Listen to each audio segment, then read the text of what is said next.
संपूर्ण देशभरात उद्या लोकसभा निवडणुकीचा निकाल जाहीर होणार आहे आणि संपूर्ण देशाचं लक्ष लागून राहिलेल्या कोल्हापूर लोकसभा आणि हातकणंगले लोकसभेचा निकाल जाहीर होणार आहे।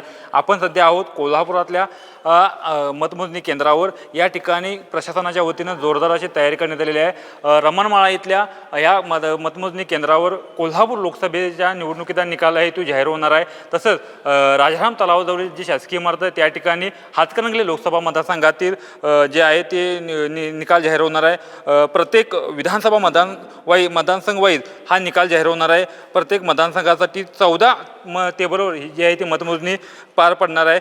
चंदगडसाठी 28 फेऱ्या आहेत, राधानगरीसाठी 31 फेऱ्या, कागलसाठी 26 फेऱ्या, कोल्हापूर दक्षिणसाठी 24 फेऱ्या, करवीरसाठी 26 फेऱ्या आणि कोल्हापूर उत्तर विधानसभेसाठी 23 फेऱ्या होणार आहेत। तसंच हातकणंगले लोकसभा मतदारसंघात शावड आणि हातकणंगलेसाठी 24 फेऱ्या, इचलकरंजीसाठी 19 फेऱ्या आणि शिराळा आणि इस्लामपूरसाठी प्रत्येकी 21 फेऱ्या आणि शिरोळसाठी 24 फेऱ्या त्या होणार आहेत। प्रशासनाने याची जे तयारी केलेली आहे।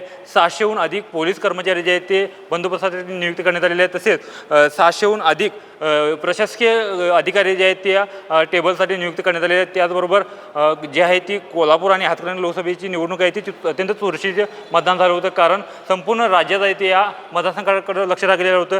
कोल्हापूरसाठी श्रीमंत शाहू महाराज जे आहेत ते महाविकास आघाडीचे उमेदवार आहेत आणि इकडं महायुतीचे उमेदवार आहेत ते विद्यमान खासदार संजय मंडलिक होते।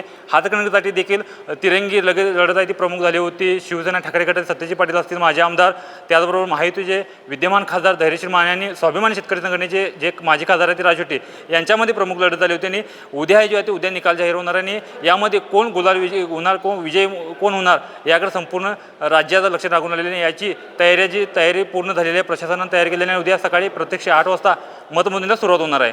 श्रीकांत पाटील, नवराष्ट्र, कोल्हापूर।